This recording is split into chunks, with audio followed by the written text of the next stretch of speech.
안녕하세요. 역사쌤 김주한이쌤입니다. 여러분들 오늘 살펴볼 내용은 인도의 민족운동에 대해서 살펴보도록 하겠습니다. 인도의 민족운동. 여러분들 근데 저번 시간에 이제 중국이랑 일본 했었잖아요. 그랬을 때 중국을 괴롭히던 국가가 가장 큰 국가가 누구였죠? 그렇죠, 영국이었죠. 오늘 살펴볼 인도 같은 경우도 영국에 대한 민족운동이 많이 벌어진다라는 것을 여러분들 기억하면 돼요. 그러니까 영국은 사실 세계사에서 이제 빠지지 않는다라는 거지. 자, 한번 살펴보도록 하겠습니다. 자, 우선 첫 번째로 뭘 살펴볼 거냐? 세포이 항쟁을 살펴볼 거예요. 세포이 항쟁. 그랬을 때 우리는 이 세포이가 누군지를 좀 먼저 알아봐야 돼. 세포이 같은 친구들은 어떠한 친구들이냐면은 영국이 인도를 삼키려고 할 때 너무 큰 거야. 그랬을 때 자기를 좀 도와줄 만한 친구들을 찾게 됩니다. 인도인들 중에서. 왜냐면은 그 질이라든가 또 분위기를 또 잘 알 거 아니에요? 그래서 이 세포이들이라고 하는 이 사람들을, 그러니까 이 용병 단체를 굴립니다. 이들을 우리는 세포이라고 얘기를 해요. 그러니까 인도인 용병인 거지. 이 세포이들은 영국의 동인도 회사가 활동할 때 엄청나게 많은 도움들을 줘요. 그래서 나름대로 영국에서 이제 또 막 월급도 받고 했단 말이야. 근데 도대체 이 세포이들이 왜 반란을 일으켰을까? 자, 그 배경부터 한번 살펴보도록 하겠습니다. 배경에서 중요한 거는 다른 것도 있는데 일단 먼저 영국이 이제 과세를 되게 엄청나게 많이 해요. 영국이 이 토지에 대한 세금이라든가 이런 것 때문에 인도인들이 살기가 되게 어려워. 근데 플러스 알파로 여러분들이 기억할 만한 트리거는 뭐냐면은 종교적인 반발이야. 쌤 갑자기 무슨 말씀이세요? 종교적 반발. 자, 인도인들 같은 경우가 대부분이 이제 힌두교라든가 그리고 좀 부분적으로 이슬람교를 좀 믿는단 말이죠. 근데 세포이들이 쓰는 총이 있어요. 총이 이렇게 있단 말이야. 이렇게 해가지고 이렇게 좀 컸다. 자, 이렇게 총이 있단 말이야. 그랬을 때 당시 이제 탄약 주머니에 뭐가 발라져 있었냐면은 돼지라든가 소의 기름이 발라져 있었습니다. 자, 무슨 말이냐? 요즘 총알은 어떻게 생겼어요? 이렇게 돼가지고 요 탄피가 있죠. 탄피 안에 화약이 있어가지고 이 화약이 뻥 하고 터지면은 이 총알이 앞으로 나가면서 살상을 하는 거잖아. 근데 옛날 총알 같은 경우는 그렇게 발달되지 못했단 말이에요. 그래서 당시에 이 화약을 어떻게 탄약 주머니 종이 안에다가 넣어가지고 입으로 쭉 찢어가지고 요 안에다 넣는 거야. 그래서 이제 화약이 넣고 나중에 어떻게 이 총알을 떼구르르 해가지고 이제 여기에다 넣는단 말이야. 그리고 여기에 심지가 있으면은 여기다 불을 붙여가지고 펑 터지면 이게 탁 나가는 거야. 그런 식입니다. 그래서 이제 당연히 이걸 입으로 찢을 수밖에 없어. 급박한 상황에서. 근데 여기에 뭐가 있었다고? 소 기름이라든가 돼지 기름이 발라져 있었다라는 것이. 풀 대신. 이게 무슨 문제예요? 이슬람교 같은 경우는 돼지를 더러운 동물이라고 해서 만지는 것조차 싫어했단 말이야. 근데 어떻게? 이렇게 되는 거지. 또 힌두교 같은 경우는 소를 숭상해. 우리 소님 아침에 염을 드셔야죠 이러는데 그 소님을 자, 그러다 보니까 이거는 사실 인도인에 대해서 조금만 알면은 절대 행동하지 않을 그런 내용인데 인도인들이 이제 여기서 이제 킹 받은 거지 그냥. 야, 영국 놈들은 우리 그렇게 생각도 안 하는구나. 이렇게 뜯어가면서. 그러면서 당시의 전개 과정 살펴보도록 하겠습니다. 세포이들의 이런 항쟁이 당시 인도인들의 불만과 함께 가다 보니까 당시 인도의 수도, 당시에는 이제 무굴 제국이죠. 무굴 제국의 수도였던 델리까지 점령하는 그러한 엄청난 역량을 보여줍니다. 영국 당황한 거지. 그래서 당황하지 않고 동인도 회사가 이거를 진압해 버립니다. 아무리 그래도 영국은 세계적인 제국이고요. 세계적인 이렇게 컨트롤하는 그건데 인도에서의 요 반란 정도는 그냥 가볍게 그냥 눌러버리죠. 그러면서 이제 진압을 하게 되는데 영국도 나름대로 생각을 한 거지. 어떻게 해야 이제 이 인도 친구들을 효율적으로 컨트롤할 수 있을까? 그래서 인도 통치 개선법을 만들게 됩니다. 오케이, 너희 좀 제대로 통치해 주겠어. 근데 요거 가지고 좀 안 될 것 같아. 법령 좀 뜯어 고친다고 해가지고 이 무굴 제국을 전체를 통치하기는 어려울 것 같아요. 그래서 어떻게 하느냐? 안 되겠다. 그냥 내가 직접 집어 삼켜야겠다라고 하면서 당시 무굴 제국을 무너뜨리고요. 영국 여왕이 이 무굴 제국 다음으로 영국령 인도 제국을 성립하거든요. 인도 제국. 여기를 어떻게 하는 거야? 먹는 거지. 오케이. 영국 여왕은 곧 인도 제국이다. 그러면서 이게 이제 의미하는 건 뭐냐? 영국이 인도를 직접 통치하겠다라는 거지. 그러한 완전히 이제는 세포의 항쟁으로 인해서 무굴 제국이 멸망하고 인도가 완전히 이제 먹혔다라는 것을 집어삼켜졌다라는 것을 여러분들 확인할 수가 있습니다. 자, 그런데 여러분들 이렇게 생각할 수가 있어요. 아, 뭐야, 그러면 세포의 항쟁 왜 일으켰어? 아니, 뭐 제대로 할 것 같지도 않으면서 뭐 이게 이렇게 됐잖아. 아니지, 자, 얘들아. 결국에는 이러한 것들이 결국에 발전 과정에서 일보 후퇴, 이보 전진을 위한 일보 후퇴 이런 게 된 거지. 자, 세포의 항쟁으로 민족에 대한 민족에 대한 그런 각성이 일어나게 되면서 또 특히 이제 근대화 운동의 그러한 시발점이 된다라는 걸 여러분들 볼 수가 있습니다. 인도의 근대화 운동. 도대체 이 영국 놈들은 뭐길래 이렇게 우리를 통치할 수 있는 거지? 자, 그 누가 주도하느냐? 당시에 주도. 당연히 열심히 공부한 친구들이겠죠. 지식인들.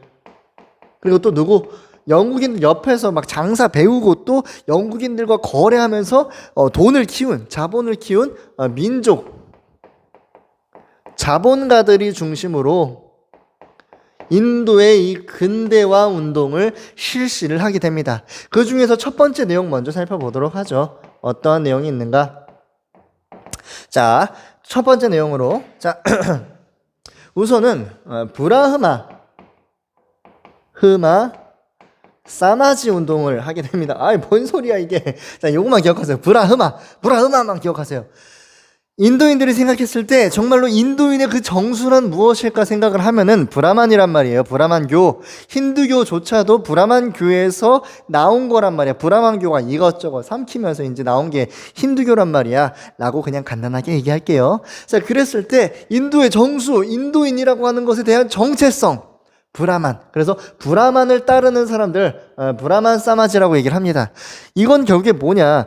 처음에는 종교적인 운동이었어. 순수 브라만 이 교를 탐구하는, 그리고 이제 이러한 것들을 통해서 종교적인 그러한 변화를 이끄는 그러한 모습이었단 말이야. 자, 종교적 운동이었습니다. 근데 이게 점차적으로 어떻게 바뀌느냐? 왜 이래? 이게 점차적으로 어떻게 바뀌느냐? 동학 농민 운동이랑 좀 비슷하시면 돼요. 비슷하다고 생각을 하면 돼요. 자, 바로 뭐다? 사회 전반에 대한 개혁 운동으로 변하게 된다라는 거지. 그 내용적으로 뭐가 있을까요? 우선은 가장 인도의 좀 어떻게 보면 안 좋은 부분, 제가 외부인이라서 그런지 모르겠지만 제일 안 좋은 부분이라고 생각하는 건 뭐냐면은 카스트 제도야. 카스트 신분 제도라는 거지. 지금도 여러분들 인도 친구들끼리 이제 온단 말이야, 우리나라의 대학교에. 그러면은 와가지고 기숙사를 배정받아. 근데 이 친구는 브라만이고 이 친구는 크샤트리하고 이 친구는 바이샤. 브라만은 뺄게요. 브라만은 이제 다른 나라에 왔다 갔다 하면 안 되기 때문에. 자, 크샤트리아랑 이제 바이샤 이런 친구들이야. 그러면은 같은 방에 쓰이길 원치 않아요. 카스트 제도 때문에. 이게 뭐야 이게. 그러니까 카스트 제도 이러한 용기 있는 주장을 펼치기도 하고요. 또 이제 사티라고 해서 이게 뭐냐면은 우리나라의 약간 연료비 같은 개념이에요. 남편이 죽으면은 여자도 똑같이 따라서 화형을 당해야 된다라는 거지. 화형? 화장을 잘못 말하긴 했는데 그게 뭐 화형이지 그냥. 그러한 모습들처럼 이러한 사회적인 폐단을 어떻게 좀 바꾸자. 이러한 근대화된 모습으로 바꾸자. 합리적인 모습으로 바꾸자라고 생각을 하는 거예요. 자, 그러한 내용들 플러스 이러한 종이 쳤습니다. 그만둘까요? 아니죠. 그냥 해야죠. 자, 그랬을 때 이 내용에서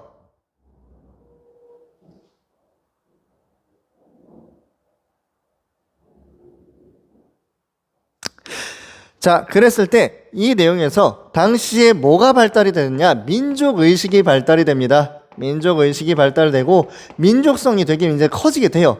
그러면서 사람들이 인도 이러는 거야. 이 민족 의식과 민족주의자들이 발달됨에 따라서 영국은 이걸 이용해 먹으려고 합니다. 이 사람들을 잘 컨트롤하면은 인도 전체를 지배할 수가 있지 않을까. 또 나름대로 세포의 항쟁 거셌거든요. 그러다 보니까 이것을 어떻게 이용을 해서 조직으로 만들게 되니 이걸 우리는 인도 국민회의라고 얘기를 하는 거지. 국민회의. 자, 요거는 언제? 1885. 자, 요렇게 보시면 됩니다. 인도 국민회의를 가지고 영국은 인도를 가지고 주물럭주물럭 하려고 해요.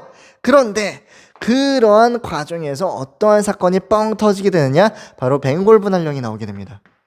벵골 분할령. 자, 이 벵골 분할령 같은 경우는 뭐냐? 뭘 분할을 하느냐? 벵골을 분할을 하는 거예요. 벵골 지역 같은 경우는 지금의 어디 요쪽 인도에 이렇게 있으면은 요쪽 라인을 의미를 해. 근데 여기를 분할을 하려고 하는 이유가 뭐느냐? 당시 인도의 대부분의 종교는 뭐냐면은 바로 이 힌두교였단 말이죠.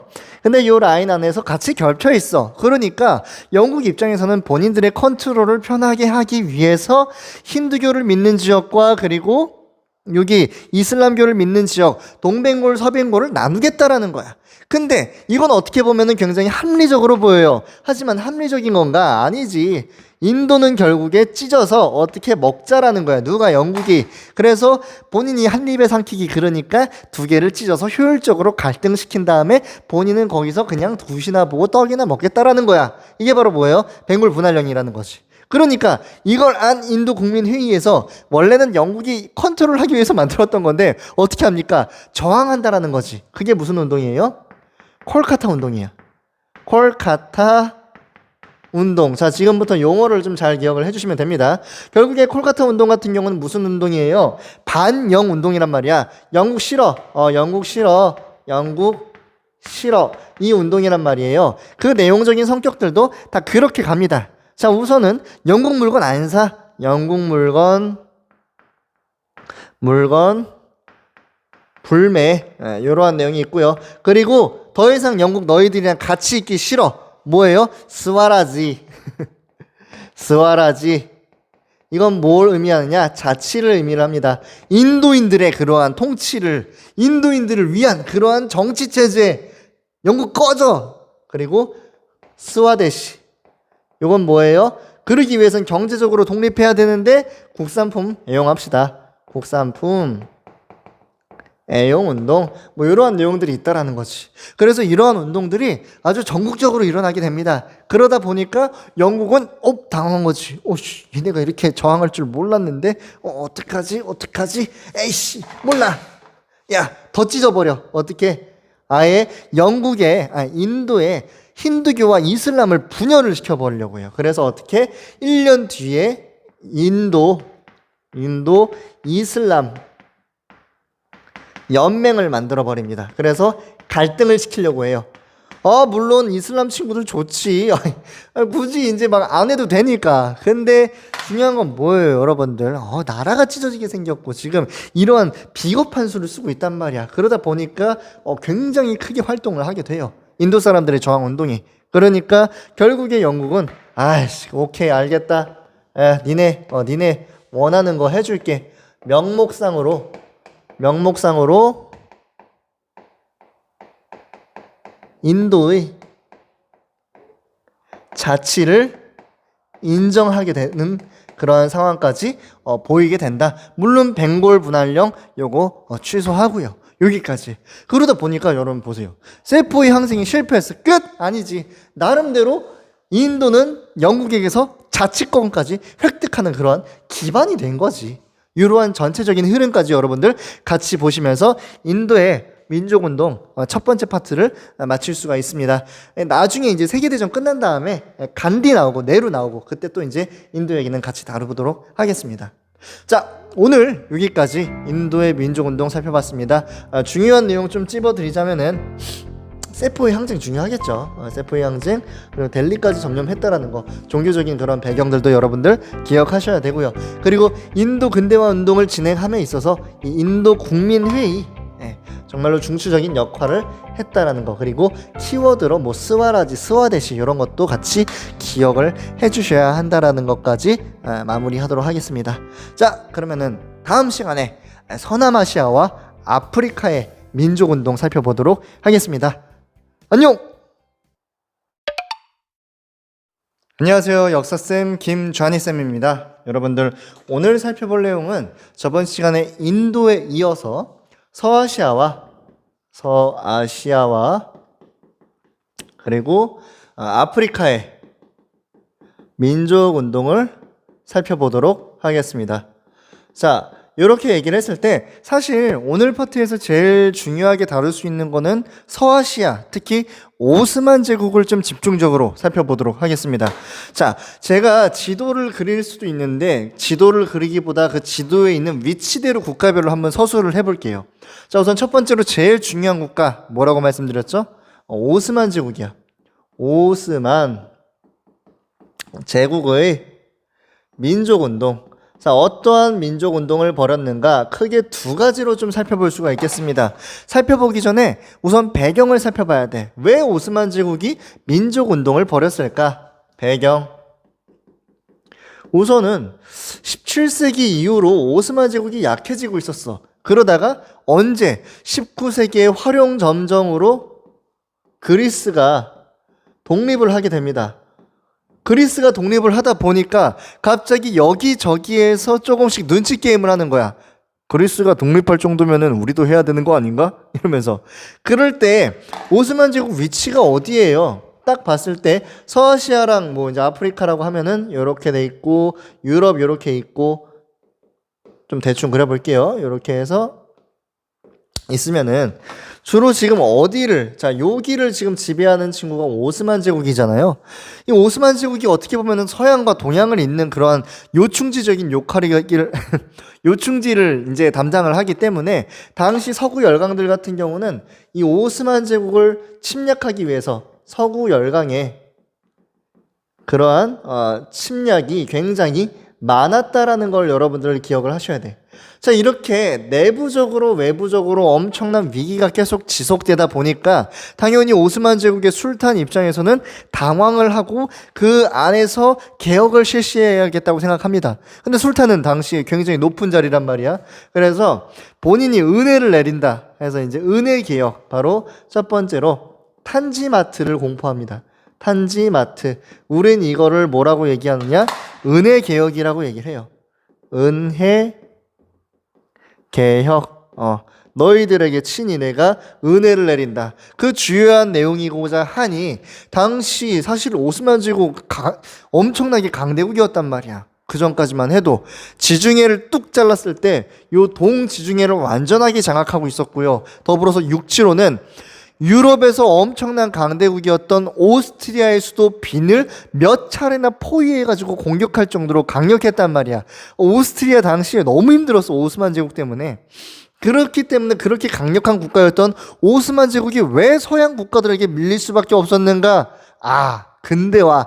서양식의 그 근대화를 우리가 이룩하지 못했구나. 그러면서 탄지마트 개혁에서 여러분들이 기억하셔야 될 거. 일단 서양을 따라하는 건데 특히 어떤 거? 헌법이라든가 서양에서, 그리고 서구식 의회 제도를 따라가려고 합니다.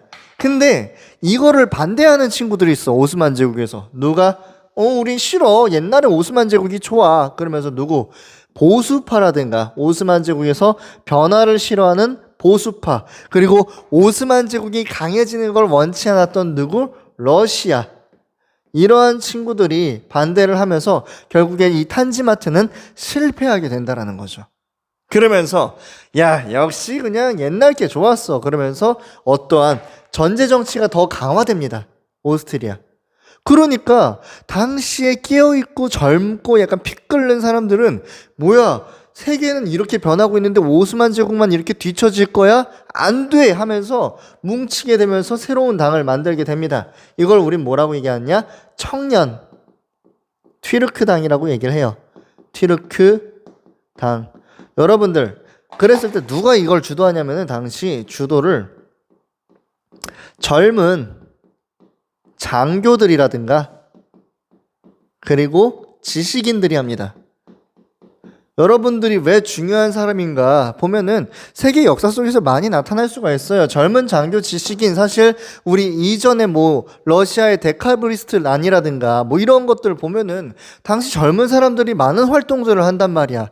그건 뭐야? 여러분들도 똑같은, 이 사람들도 나라가 위태로웠을 때는 항상 이런 젊은 지식인들이라든가 장교들이라든가 이러한 친구들이 활동을 해요. 그래서 여러분들도 되게 중요하다는 거야. 여러분들이 그냥 학생이기 때문에 그냥 어린애들 이게 아니라 이러한 국가의 중요한 상황 속에서 힘을 발휘하는 친구들은 또 이런 젊은 친구들이기 때문에 여러분들도 기억하세요. 그래서 이제 이들이 주로 이제 쿠데타를 일으킨다라는 거지. 쿠데타를 일으켜가지고 어떻게 다시 이전에 행했던 그러한 헌법을 부활시키고요. 또 유럽이 왜 이렇게 강해졌는가? 산업혁명을 진행을 했었네. 우리도 막 산업혁명 이런 거 할 수 있을까? 라고 하면서 당시 상공업을 발달시키기 위해서 노력을 합니다. 산업을 발달시키기 위해서. 또 군제도 막 이렇게 막 바꾸려고 하고. 그랬을 때 얘네의 개혁이 결국에 성공했는가? 그건 사실 이제 우리가 결과로서 이제 알 수 있는 거죠. 자, 이러한 개혁들 실시 후에 어떠한 상황이 있었는가? 버트를 넣을게요. 뭐냐면은 오스만 제국이 어쨌든 유럽과 아프리카와 아시아를 잇는 거대한 제국이었는데 그리스가 독립하고 오스만 제국이 예전 같지 않다라는 것을 파악한 발칸반도의 여러 국가들이 반란을 일으킵니다. 그러한 과정에서 무슨 전쟁? 발칸 전쟁이 일어나게 돼요. 발칸 전쟁. 이게 이제 1912년에서 13년까지인데 요때 유럽의 많은 국가들이 이 발칸 국가들을 이제 지원을 한단 말이야. 그래서 오스만 제국 같은 경우는 여기서 유럽의 영토를 거의 완전히 상실하는 그러한 안타까운 상황을 맞이하게 됩니다. 플러스 이번에는 주를 잘못 썼어. 그러니까 주식이라든가 비트코인을 했는데 떡락한 거지. 뭐 제1차 세계대전에 참전했는데 요거 나중에 이제 말씀드릴게요. 1차 세계대전 때 참전을 했는데 독일이랑 이제 오스트리아, 헝가리 제국의 편을 들었는데 이게 졌단 말이야. 그래서 이제 유럽 국가들이 한번 이번에 이제 너희 한번 죽어보자면서 나중에 이제 한국사에서 배웠죠. 이제 윌슨의 민족 자결주의 이러면서 다민족 국가였던 오스만 제국 같은 경우는 민족 자결주의에 의해서 제국이 갈갈이 찢기는 그러한 모습까지 보입니다. 결국에는 실패했다라는 거죠. 그래서 우리가 지금 알고 있는 터키, 가장 큰 국가 정도로 이렇게 기억을 하시면 되겠습니다. 가장 중요한 건 탄지마트와 그리고 청년 튀르크당 운동이 있었다라는 거. 어디서? 그 강력했던 오스만 제국에서. 자, 다음 파트로는 어떠한 친구들을 살펴볼 거냐? 두 번째로 오스만 제국 안에 있었던 아라비아를 살펴볼 거고요. 그리고 플러스 옆에 있었던 이란을 한번 살펴보겠습니다. 이란. 자, 사우디아라비아 같은 경우는 아라비아 반도에 있었어요. 아라비아 반도 아시죠? 자, 아라비아 반도 어떻게 그려야 되는 건가? 자, 이렇게 아프리카 있으면은 요렇게 툭 튀어나와가지고 요렇게 해서 아프리카가 여기 있고요. 그리고 이제 여기 이제 이란 있고 여기가 이란, 여기가 이제 아라비아 반도잖아. 아라비아 반도. 그랬을 때 여기는 이슬람의 성지야. 무하마드가 옛날에 막 이제 메카를 이제 시전하기도 했었고, 또 이제 당시 이슬람이 여기서 탄생을 했단 말이야. 그렇기 때문에 요 안에서 순수 이슬람주의로 가자고 하는 운동이 18세기쯤 누구를 통해서 와하브라고 하는 사람을 통해서 나타나게 됩니다. 그래서 우리는 이거를 이후에 와하브 운동이라고 얘기를 해요. 이게 시험에서 키워드로 나온다고 하면은 뭐라고 나오냐면은 순수 이슬람주의. 그래서 이슬람 순화 운동이라고 얘기를 해요. 이슬람 순화 운동. 그러니까 순수 이슬람으로 돌아가자. 이슬람의 그 순수한 정수를 회복하자라는 그러한 내용인 거지. 그러면서 독자적으로 국가를 형성하려고 해. 근데 이 지역은 누구 차지야? 당시 오스만 제국 차지란 말이야. 그러니까 오스만 제국이 이거를 허락하지 않는 거지. 그러면서 어떻게 해요? 진압해버립니다.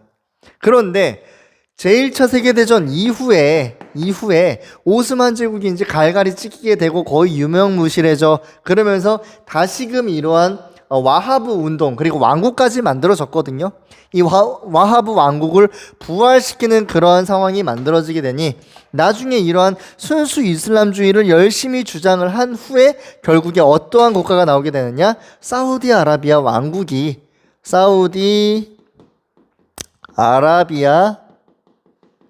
왕국이 건국이 된다라는 거죠. 언제? 1932년. 이게 지금의 이 사우디아라비아예요. 요렇게까지. 그러니까 결국에 여기서 기억하셔야 될 건 뭐다? 와하브 왕국 정도 기억하셔라. 자, 이란 같은 경우는 뭐만 기억하면 돼? 담배만 기억하면 돼. 여러분들은 피면 안 돼요. 자, 이란 왜? 당시 또 항상 빠질 수 없는 서구 열강 중에 깡패 국가가 있죠? 영국이란 말이야. 영국이 당시 이란의 어떤 이제 왕조, 카자르 왕조라고 있었습니다. 카자르 왕조가 집권을 하고 있었을 때 여기에서 담배 독점권을 갖고 있었어. 근데 얘들아 지금도 담배는 엄청나게 세금을 거둘 수가 있기 때문에 세수를 거둘 수 있기 때문에 국가에서 운영을 한단 말이야. 민영화 시키지 않아. 담배인상공사. 그랬을 때 엄청난 그런 국가적인 이득을 획득할 수 있는 권리였는데 이걸 누가 다른 나라가 갖고 있는 거야. 이게 사실 되게 웃긴 거거든. 어처구니가 없는 거야 이거는. 다른 나라, 야 일본이 우리나라의 담배 이 세수를 가져간다고 생각해봐. 말도 안 되지. 그러다 보니까 요 안에서 영국이 이제 이 이란 지역에 있는 많은 그런 이권들을 가져가게 되니까 여기에 대해서 반대를 하는 거지. 반대를 하니까 당연히 국가 입장에서는 요거를 다시금 복구합니다. 복구하니까 당연히 영국 빡칠 거 아니야. 그래서 어떻게? 야, 배상금 내놔. 배상금. 근데 이게 무지막지했어요. 그래서 당시 이 카자르 왕조가 이 배상금 때문에 예산적으로 이 영국에게 종속이 돼버립니다. 그러니까 여기서 또 이제 국민들이 들고 일어나가지고 야, 이게 뭐한 짓이냐? 그러면서 혁명을 일으키는 거야. 그러면서 입헌을 실시하자. 그러면서 무슨 입헌혁명을 실시했다라는 거지. 야, 왕조 니네 좀 제대로 못하는 것 같아? 그러면서 1906년. 물론 그러나 영국이 이런 것들을 쉽게 내주진 않습니다. 그러면서 결국에는 이제 헌법도 제정하고요. 이란 국민들이 이제 의회를 수집을 하고 의회 그리고 이제 헌법 이러한 활동도 하지만 영국이 이제 거기서 많이 나가진 않습니다. 하지만 그럼에도 불구하고 나름대로 이란 국민들이 이러한 성과를 이뤄냈다는 것 정도는 여러분들이 기억을 하셔라. 이란 이렇게 있고요. 또 이제 사우디아라비아 이렇게 정리를 하시면 될 것 같아요. 일단 중요한 거 와하브 운동, 그리고 더 중요한 거는 탄지마트라든가 청년 튀르크 이렇게까지. 자, 이렇게까지 서아시아를 살펴봤어요. 아프리카 남았죠? 아프리카는 진짜 간단해. 이집트만 기억하면 됩니다. 이집트. 드디어 나왔어요. 우리 4대 문명 배울 때 한 번 배웠다가 이제 한 번 나왔어. 자, 이집트에, 1, 2, 3번. 이집트의 민족운동 어떻게 일어나게 되는가? 자, 이집트 같은 경우는 누굴 기억하셔야 되느냐? 바로 무하마드 알리입니다. 자, 이 친구 같은 경우는 오스만 제국 안에 이집트가 있었거든요. 근데 오스만 제국이 약해지니까 되게 눈치를 보다가 오스만 제국에서 자치권을 획득해요. 그러면서 이제 독립적인 이집트 자체를 만든 거죠. 어떻게 보면은. 그래서 여러 가지 열심히 노력을 합니다. 그 중에 하나가 뭐였느냐면은 그 과정 안에서 수에즈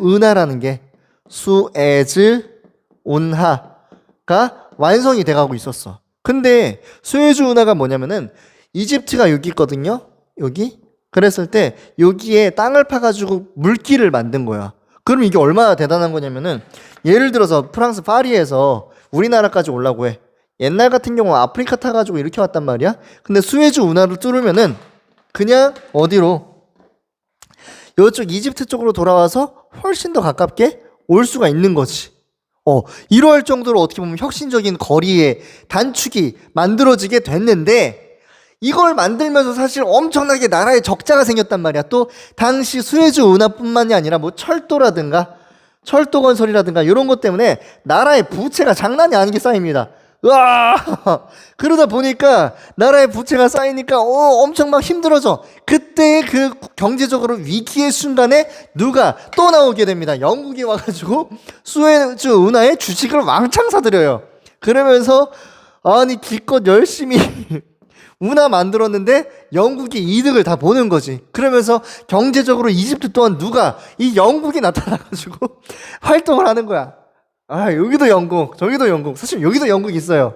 자, 그랬을 때 이 영국이 빠지진 않는데, 이 영국이 이제 이 관여를 하다 보니까 당시 누가, 자, 요 안에서 이제 군부 이제 나오는 사람이, 그렇지, 아라비 파샤.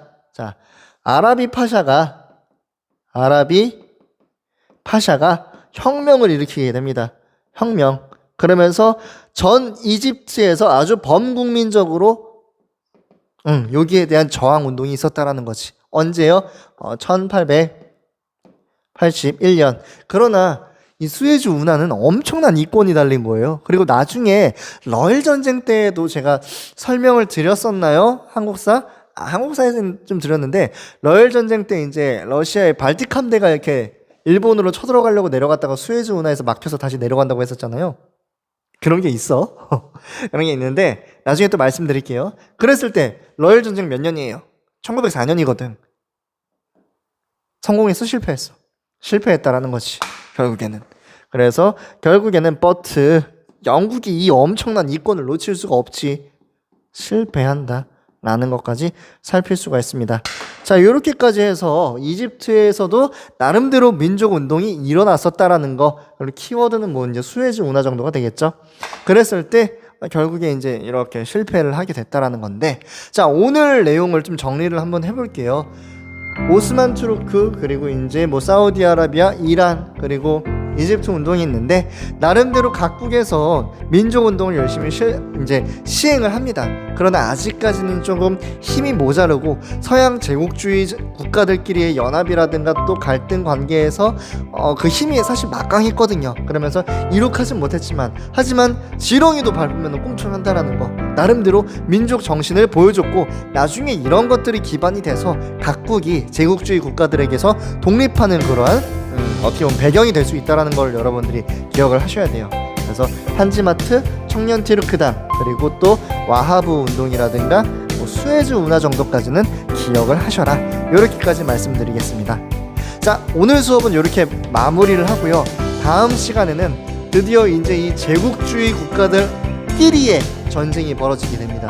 그리고 이 세계가 두 개로 쪼개져 가지고 나오게 되는 전쟁이 나오게 되는데요. 그 내용은 다음 시간에 살펴보도록 하겠습니다. 자, 오늘 수업 여기까지 하고요. 다음 시간에 뵙겠습니다. 안녕!